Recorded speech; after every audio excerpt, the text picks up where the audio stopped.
ambao Mungu ametuneemesha, na ningependa tutasome katika kitabu ya Petro wa kwanza, waraka wa Petro wa kwanza, mahali tulisomewa kifungu ya kwanza mstari ulikuwa wa kwanza hadi mstari wa 7, lakini mimi nitaenda kusoma mstari wa 6 mpaka wa 7, na nitasoma kwa uwezo wa Bwana.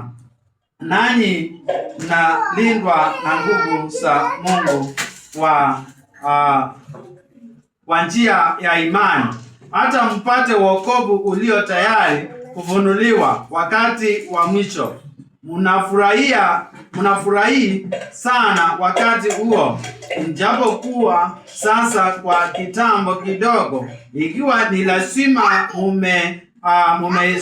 mmehusishwa kwa majaribu ya namna mbalimbali, ili kwamba mkajaribiwe kwa imani yenu, ambayo ina thamani kuu kuliko dhahabu ipoteayo, ijapokuwa hiyo inajaribiwa kwa moto, huonekana kuwa kwenye sifa na utukufu na heshima katika kufunuliwa kwake Yesu Kristo.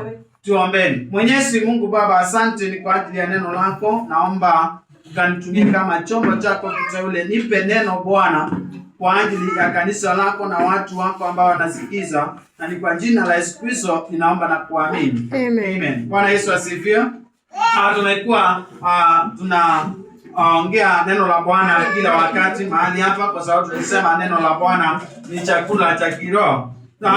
Na tunafurahia kila wakati, kwa sababu isipokuwa ni neno la Bwana huwa inatutia nguvu wakati tunapovunjika mioyo, inapotutia nguvu wakati tunapoisha nguvu. Neno la Bwana ndio inatutia nguvu kila wakati. Bwana Yesu asifiwe. Na ndio tunasema ni chakula cha kiroho. Bwana Yesu asifiwe. So siku ya leo ningependa tukaongee kuhusu vile tunapopitia maungumu ama mausito, vile tunaweza kuepukana na hayo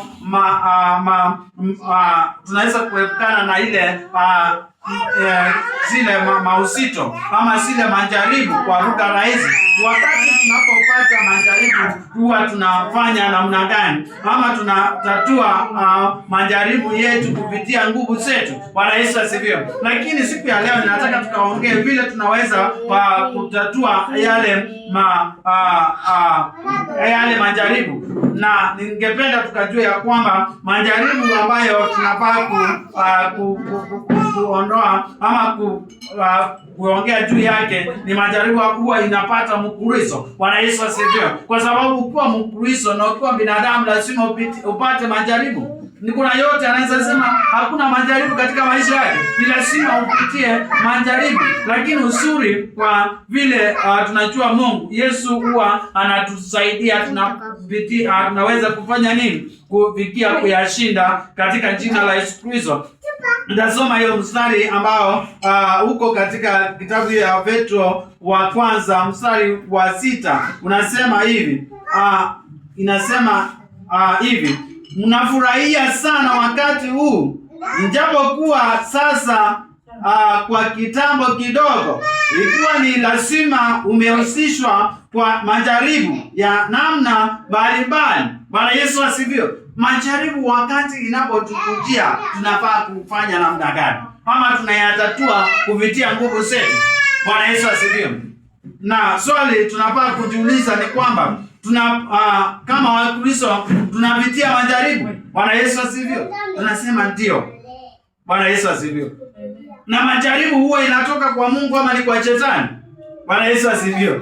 Majaribu inaweza kutoka kwa Mungu ama kwa shetani. Bwana Yesu asifiwe. Lakini majaribu ambayo tunataka kuongea juu yake ni yale ambayo inatoka kwa Bwana. Bwana Yesu asifiwe. Naye Mungu huwa anatupea majaribu zingine ili anjaribu kujua ama anjaribu kuelewa imani yetu. Bwana Yesu asifiwe. Ili aelewe imani ambayo tunamtukuza huyo Mungu inafaa iko namna gani, ama tunaongea juu yake tukiwa hatuelewi ni Mungu mgani ambayo tunaweza kuongea juu yake. Bwana Yesu asifiwe.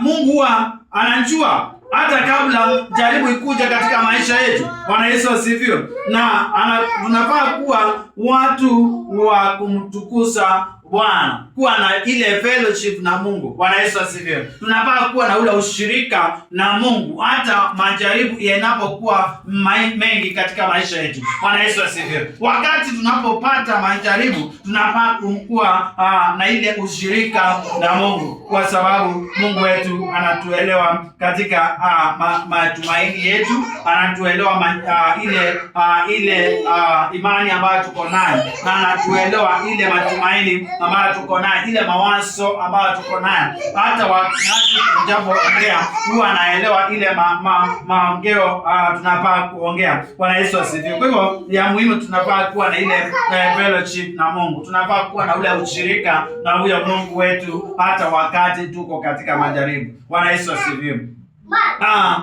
Wakati mwingi Mungu huwa anaweza kutupea majaribu. Bwana Yesu asifiwe. Wakati mwingi Mungu wetu anaweza kutupea majaribu. Bwana Yesu asifiwe. Yaani unaangalia pale unakosa matumaini. Unauliza na pale kuna Mungu kweli? Tazama wakati wana wa Israeli, wakati walikuwa wanataka kuvuka mto wa Yordani. Bwana Yesu asifiwe. Walipofika katika ile bahari, waliona nyuma kuna jeshi ya Farao, kuna jeshi lake, mbele kuna bahari, na wakakosa ile matumaini. Bwana Yesu asifiwe. So wakati tunapokosa matumaini katika majaribu katika maisha yetu, katika majaribu ambayo tunayopitia, tunafaa kuelekeza mwelekeo wetu, matumaini yetu kwa Bwana. Bwana Yesu asifiwe. So unaangalia nyuma, unaona nyuma hauwezi kurudi. Kule kuna wale ambao ni maadui wanakufuata. Ukitazama mbele, unaona mbele imewekwa katika maisha yako. Unafanya nini? So unafaa kumwangalia huyo Mungu. Kwa hivyo Mungu huwa anatupea hayo majaribu ili aone imani yetu iko namna gani. Bwana Yesu asifiwe. So Mungu huwa analeta vitu kama hizo. Bwana Yesu asifiwe. Unaangalia mbele, unaona hakuna matumaini, nyuma hakuna matumaini, upande hakuna matumaini, ili ajue kwamba wewe unamtumikia kwa ukweli. Wakati unapoongea juu ya Mungu, huwa unaongea unamaanisha imani yako iko sawa. Bwana Yesu asifiwe. So anatuletea kuwa na matumaini, ili aelewe imani yetu iko namna gani. Akonipea kukosa matumaini ili tuone akili zetu zitawaza wapi, akili zetu zitafikiria namna gani, kwa sababu wakati unapokosa matumaini utafanya namna gani. Bwana Yesu asifiwe. So wana wa Israeli waliangalia mbele, wakaona bahari, nyuma wakaona Farao anakuja na jeshi lake ili aweze kuamaliza. So wakawa hawana matumaini, lakini wakati walipomwangalia Bwana walimuona. Bwana Yesu asifiwe. So sasa trials tunaweza patana nazo katika maisha yetu kama Wakristo. Tunafaa kuelekeza uso wetu kwa Bwana, tukijua ya kwamba Mungu hajaituacha. Mungu hako kando nasi, bali anaendelea kuelewa kule matumaini yetu tuko nani namna gani. Bwana Yesu asifiwe. Wakati tunaongea juu yake tunamuelewa. Kwa hivyo jibu ni kwamba Mungu wetu anatupa kutatua ile majaribu, na majaribu mengine anatoka kwa Mungu. Jibu ni kwamba ndio. Bwana Yesu asifiwe. Majaribu mengine huwa inaletwa na Bwana. Unaangalia pale hivyo, unaona mlima ambao huwezi kuupanda, unauliza Mungu wangu nifanye namna gani? Kumbe pale Mungu anaendelea kutest ile imani yako iko namna gani, ile matumaini yako kwa huyo Mungu ambao unamtumikia kila wakati iko namna gani. Bwana Yesu asifiwe. Pale watu huwa wanapofikia pale wanaanza kuuliza, na kweli hii jaribu imetoka kwa Bwana kweli? Na hii jaribu nitaiwezaje kuitatua?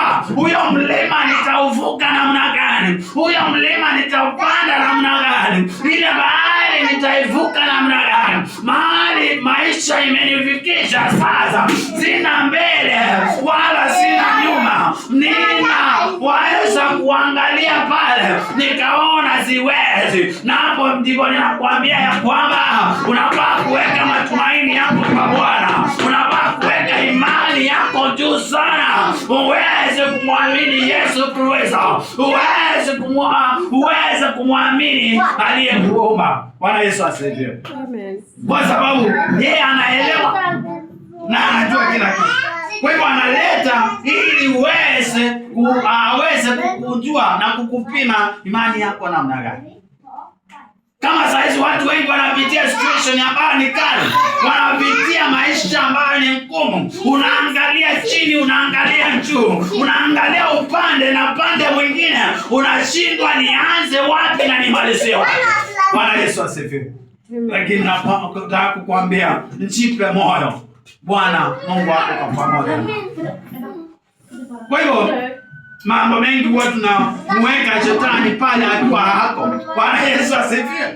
Unaweza sema hiyo shida ninayopitia ni ya shetani, na inaweza kuwa si ya nini? Si ya shetani. Majaribu mengi na mengine huwa inatoka kwa Bwana. Bwana Yesu asifiwe. Ili aone imani yako iko namna gani, ili aone matumaini yako iko namna gani, ili aone katika kumtumikia utaweza kumtumikia namna gani. Bwana Yesu asifiwe. Amen. Kwa hivyo wakati tunapokumbana na hayo mambo tunayatatua namna gani? Bwana Yesu asifiwe. Tunafaa kuyatatua na kumwangalia Yesu Kristo akiwa katika kiti chako cha enzi. Bwana Yesu asifiwe. So tunaangalia Yohana Petro wa kwanza kifungu ya Petro wa kwanza kifungu cha kwanza na Petro wa pili na kifungu ya 3. Kwa sababu tulikuwa tumesoma Petro wa kwanza kifungu ya kwanza, nitaenda kusoma Petro wa pili, waraka wa Petro wa pili kifungu ya pili na mstari wa 3, tuone vile Mungu wetu anaendelea kusema juu ya watu ambao wamevunjika moyo. Anasema hivi, mkinjua kwanza neno hili ya kwamba katika siku za mwisho watakuja na kudhiaki watakuja na dhiaka sawa, watu wenye kuidhiaki, wavutao tamaa sawa wenyewe. Bwana Yesu asifiwe. So mambo haya tunayopitia tunabaki kuelewa huyo Mungu ambaye tunamtumikia kwa namna gani.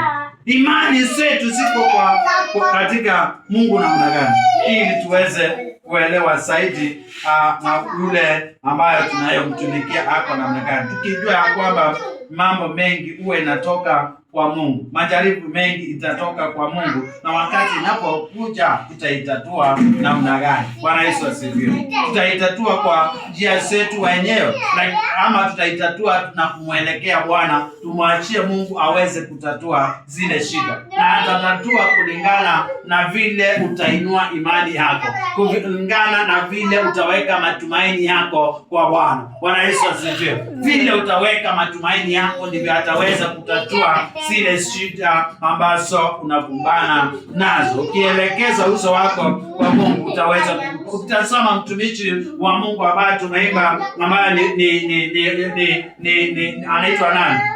Mtumishi wa Mungu ambaye alikuwa amejaribiwa, watoto wake wakaenda, mke wake akamwambia simfikuru Mungu huyo ufanye nini? Ufe. Lakini akamwambia haiwezekani, na akainua juu imani yake. na matumaini yake, akasema hata Mungu achukue wote, mimi nitabaki kuwa na wewe Mungu. Bwana Yesu asifiwe. Na wakati Mungu alipoona imani ambayo ya huyo mtumishi alisimama na yeye. Bwana Yesu asifiwe. So tuweze kuinua imani zetu wakati tunapopatana na mausito, majaribu na mambo mazito katika maisha yetu. Tuweke imani zetu, matumaini yetu kwa Bwana. Tusiweze kuwa na ile moyo wa kurudi nyuma. Tusiweze kuwa na ile kukosa matumaini. Tukaweze kupata matumaini katika mambo ambayo tunayopitia. Kitazama kitabu ya Timotheo wa kwanza, vile anasema,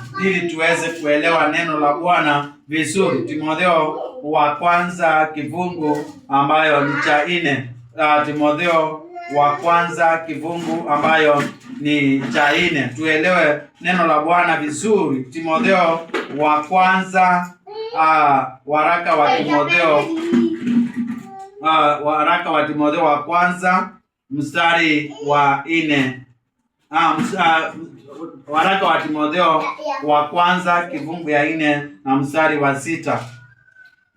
Nitasoma mstari wa 6, unasema hivi: uwakumbushe ndugu mambo hayo, nayo utakuwa mtumishi mwema wa Kristo Yesu, na mzoefu wa maneno ya imani na mafundisho mazuri yale yaliyofuata. Bwana Yesu asifiwe. Ukuwe mtumishi mwema katika huduma ambayo uko katikati yake. Ule wokovu ambao uko ndani yake ukaweze kutuza. Bwana Yesu asifiwe. Na ukasimamishe imani yako vizuri. Ukitazama hii kitabu ya Petro wa kwanza kifungu ya 6 pale na mstari wa 7, anasema na ni kama ile imani ni kama ile dhahabu. Imani nzuri lazima ipitishwe kwa ile dhahabu, ama dhahabu ipite katika moto. Bwana Yesu asifiwe. Ili iweze kuitwa nini? Dhahabu. Bwana Yesu asifiwe. Kianza hiyo mstari wa 7, kifungu ya kwanza.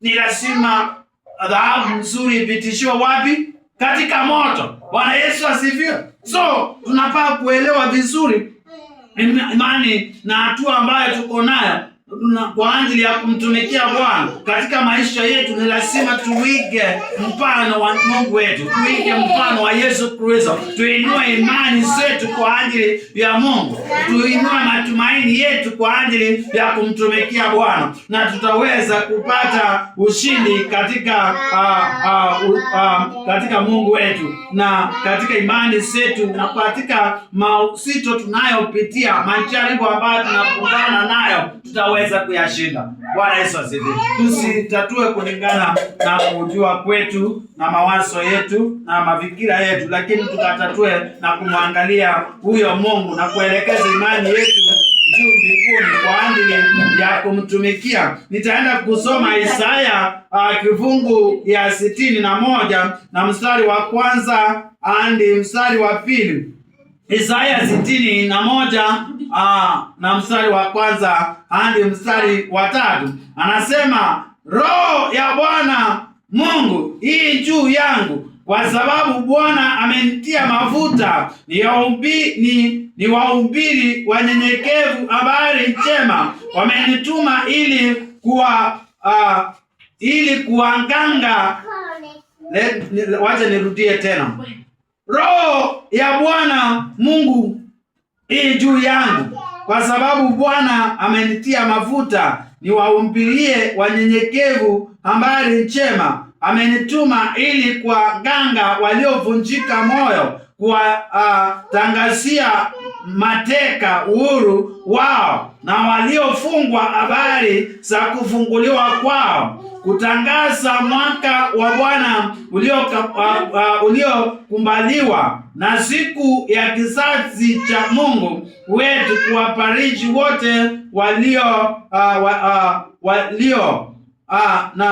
3 inasema, na kuangazia hao walio katika Sayoni wapewe taji ya maua badala ya manjivu, mafuta ya furaha badala ya maombolezo, mavazi ya sifa badala ya roho zito, wapate kuitwa miti ya haki iliyopandwa na Bwana ili itukuzwe. Bwana Yesu asifiwe. Amen. Ili itukuzwe.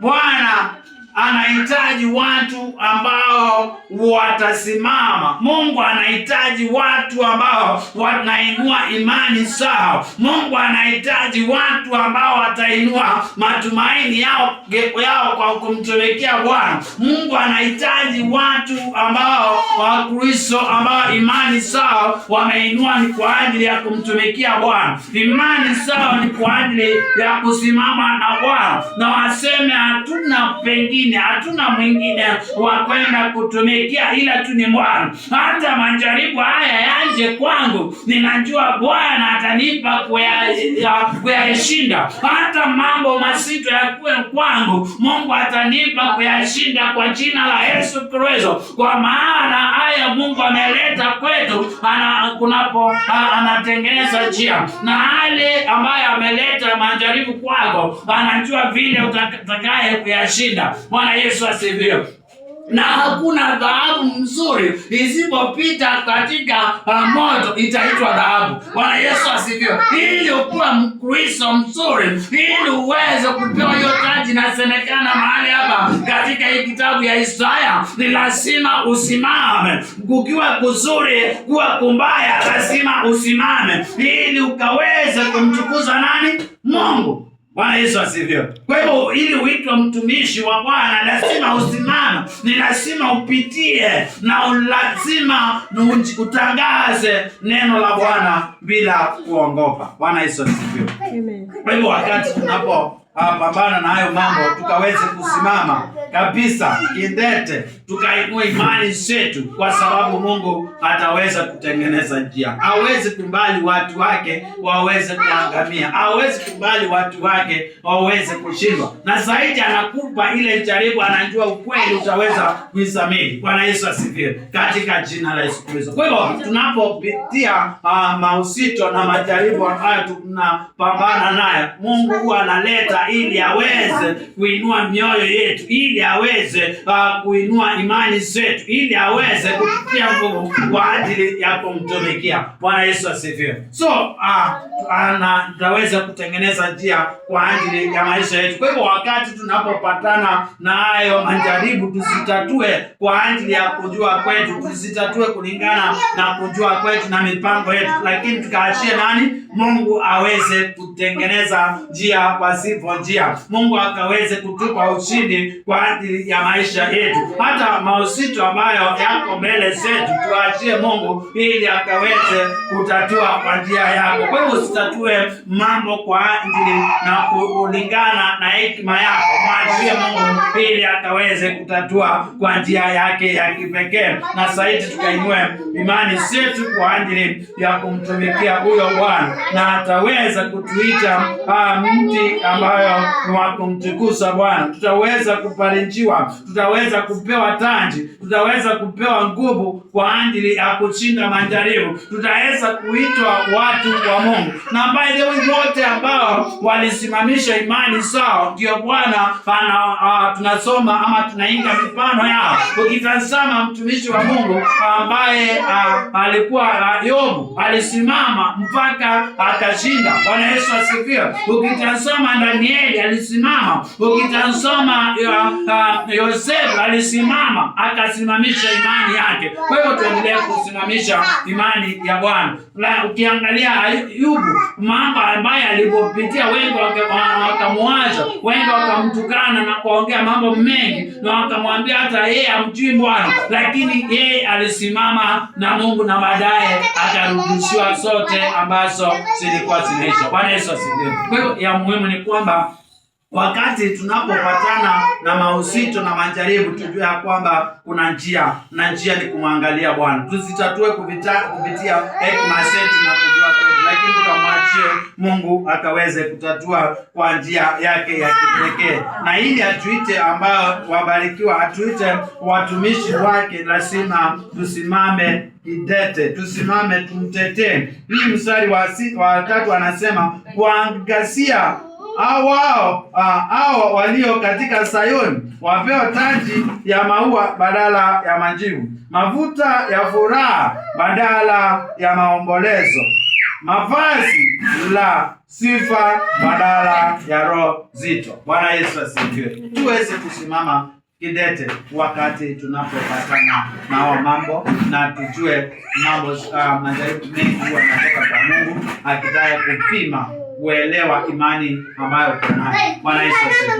Na usikose matumaini, usikose matumaini wakati unapopatana na mambo. Inua imani yako juu sana na ukaweze kumtukuza Bwana, na Mungu wetu ataweza kutubariki. Sisi sote Mungu wetu anatupenda na hawezi kutupia jambo ambalo ni zito kwetu ambaye hawezi kutatua. Yeye ni baba yetu. Nimewaambia watu wa Israeli walipofika pale waliona maji bahari, wakaona nyuma Farao anakuja na jeshi lake, lakini walishinda. Kitazama Shadraka na Meshaki na Abednego walishinda kwa ajili ya kusimama. So tuinue imani yetu juu mbinguni na tujue yule ambaye anafaa kutatua mambo ambayo yamekuja mbele zetu, na zaidi afunguke macho ya kiroho, tuelewe ni roho gani ambayo iko ile. Bwana Yesu asifiwe. Tuelewa hii jaribu ni ya Mungu ama hii jaribu si ya Mungu, kwa sababu pia hata shetani huwa anatumia hiyo njia. Anaweza kuwa anakujaribia ama anakuletea majaribu, haya ni shetani. Bwana Yesu asifiwe. So ya muhimu tuinue imani yetu na tuweze kuelewa sana maroho na Mungu wetu akatubariki. Tuombeni. Mwenyezi Mungu Baba, asante ni kwa ajili ya neno lako ambayo limekuja kwa njia ya kipekee. Bariki watu wako ambao watakaweza kusikia. Nimenena kama mtumishi wako Bwana. Roho wako Bwana afuatilie neno lako na kuiwezesha kwa jina la Yesu Kristo. Tubariki sisi sote na ukasimame nasi na ukatupe kuinua imani zetu na kuelewa majaribu ambayo tunayopitia, na ni kwa jina la Yesu Kristo ninaomba na kuamini.